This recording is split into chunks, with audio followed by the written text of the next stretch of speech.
Broncos country, the Broncos have made another move. They brought a veteran wide receiver onto their practice squad. I'm going to talk to you guys about why I really like this move. And as we all know, man, it's kind of been like the worst kept secret that the Broncos have had a lot of interest in adding wide receivers. Similar to corners, like we're always looking at adding corner depth, always. And I think wide receivers is another position where we're always trying to bring guys in. You've seen it since George and Sean Payton have come in here, drafting a receiver pretty much every single year since Sean Payton's arrival, with Mims and then with Vele, and then with Pat Bryant this year. But not just that. Look at how many undrafted free agents that they've consistently brought in. And also, you got the rumors that the Broncos were really in on trading for, Rashid Shaheed with Jalen Waddle. Those are obviously upper echelon players. But here you go. There's a veteran receiver that was on my free agency wish list. I actually made a video film review about him in the offseason. He was one of the guys that I really thought the Broncos should take a look at and sign. I'll link that below if you guys want to check that out. And that is veteran wide receiver Elijah Moore, who was most recently this year with the Buffalo Bills. Buffalo Bills went out and they signed Brandon Cooks, and as a result cut Elijah Moore, which I thought was kind of a weird move because it worked out in the Broncos' favor. But I think Elijah Moore is a better receiver than Brandon Cooks at this particular spots in their career. So let's talk about some of the benefits here and a little bit of the highlights and kind of get into what are we getting with a player like Elijah Moore. So firstly, the guy is 5'9", 178 pounds. He's basically my size. I mean, definitely not a big dude by any means. Fix my camera here. Definitely not a big guy, but what I will say is that he's a burner, man. 4.35, super productive in college. He was a second-round pick coming out of Ole Miss, so that's something that you obviously got to love. The talent was certainly there, and he's only 25 years old, man. When he was drafted, he just turned 21. So super young player, and you got to love it. You got to love the type of player that you're going to be getting with Elijah Moore. In fact, I think that Elijah Moore, when we drafted him, I think he was 20. No, he had just turned 21. So young player. Okay, now one thing that I had mentioned in the offseason when I was looking at signing him is obviously you have to ask the question of, this is a young player, talented guy, second round pick. And at the time he was looking to play for his third team in 4 years. Right now it's going to be his fourth team in 5 years. But it kind of begs the question of like, why? It's not like he's been super underwhelming. I think he's actually been fairly productive. We'll get into his numbers here shortly, but it was surprising. So then I thought maybe there's character concerns. Didn't really hear anything about that. I don't think George and Sean Payton would have, brought him in had that been the case, because that's such a big grading element for them. But anyways, let's take a look at Elijah Moore and kind of see what kind of production he's had over the course of his career. And you can see let's go over here to receiving. So as a rookie, he had 43 catches, 538 yards, 5 touchdowns. And then a sophomore year had some injuries, 37 catches, 446 and a touchdown. Then he was traded to Cleveland, where he had 61 catches, 652, 2 touchdowns. And then last year in Cleveland, 61 catches again, 538 yards and a touchdown. So very consistent, very, very consistent, receiving ability in his time there. And then didn't really get many opportunities in Buffalo, 9 catches, 112 yards there, no touchdowns. So here's my thing about Elijah Moore that I think is interesting, right? Why I like the signing a lot is, first of all, you're just signing him onto the practice squad. So you're not giving up any assets. It's a no risk type of a signing. But secondly, he brings a unique element, in my opinion, to this receiver room. He's a smaller, but very fast receiver. He's someone that can get open in the short to intermediate routes specifically, but can also take the top off of a defense.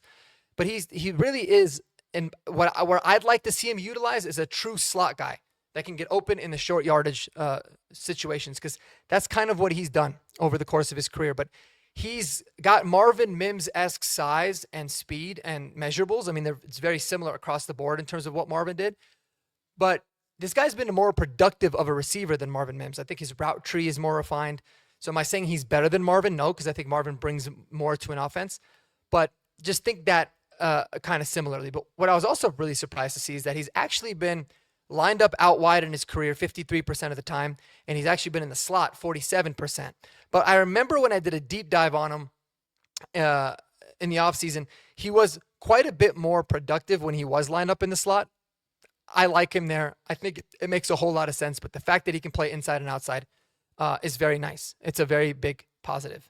And yes, a smaller guy, you're not going to necessarily expect for him to be a big-time run blocker over the course of his career. But, I mean, he graded out decently in his time in Buffalo, at least this year, but didn't do a whole lot of it. So not going to bring a lot there, but I don't think he's being asked to do that. But I like this. Now, I'll also say this. I don't think Elijah Moore is going to sniff the field for the Broncos this year. Maybe week 18, if it's a meaningless game, he'll get his chance. It'll be the Elijah Moore, A.T. Perry game. Who knows? Or unless there's obviously a few injuries. But he's someone that really gives you a nice option. We had released Kyrese Rowan from the practice squad as a result. So obviously somebody that you can rely upon. He can play some special teams. He can be a return man for you if you need to, even though he has pretty limited in that, but he's done it. And so I'm a big fan of that. I really am. And let's look at some advanced metrics, some things that I think are really impressive over the course of his career. In 2022, right, this is per player profiler, and I'm actually going to pull up the 2021 numbers here really quickly before we get into all that, because I like to look at these numbers particularly. But as a rookie, he played in 11 games. He had a 1.66 target separation, and he had 6 drops his rookie year. So he kind of struggled a little bit with drops, 7.8%. Not awful, but not ideal. His sophomore year in 2022, his target separation was 2.16. To give you guys an idea, if you're over 1.2, that's very good. Like, it's solid. It's upper part of the league. And they rank them, but it's hard to rank it because there's not a minimum threshold that's set to it on player profiler. But anything above 1.2, like 1.2 is good, 1.5 is great. Everything after that is like really, really good. So you can see this guy can create separation, and he's pretty reliable at catching the football. And he had 1 drop in 2022, and I think that ended up being like 1% drop rate because he had quite a bit of targets come his way. Ended up being a 1.5% drop rate. So very reliable hands there. In 2023, his target separation was 1.64 with 4 drops. 2024, it was 1.55 with 1 drop. And then this year in the limited action, it was 2.18 with 1 drop. So again, a guy that can separate, a guy that can get open. And I think that, listen, you're at the time of the year now where anytime you get an opportunity to bring in better talent and upgrade a room, even if it's in the special teams, you got to look at doing it. I hope the Broncos continue to look at all options, specifically in tight end, specifically at running back, as we continue. Because there's some guys that want to get cut now, that asked to be cut and released. So because they want to play for contenders. So it happens. It's happening with Adam Thielen.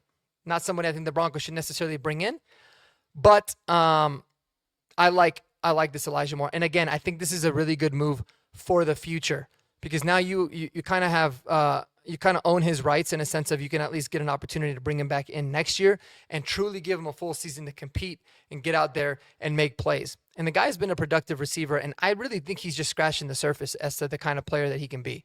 But very, very interesting sign for the Broncos. I love it. I'm curious what you guys think about the Elijah Moore. Is it kind of one of those where, you would have rather had somebody else, or you want him to, play right away? You think he can contribute, or do you look at it as more of a future move like me? Either way, I'd love to know what y'all think below in the comments, man. So let me know. Hit me up there. And until the next video, baby, go Broncos. And oh yeah, last thing of note, we had to cancel Horsepower Hour yesterday. Everybody was kind of busy with some personal stuff they had to take care of. So we got it tonight, 8 p.m. Mountain Time. Be sure to tune in. All right, y'all. Peace out.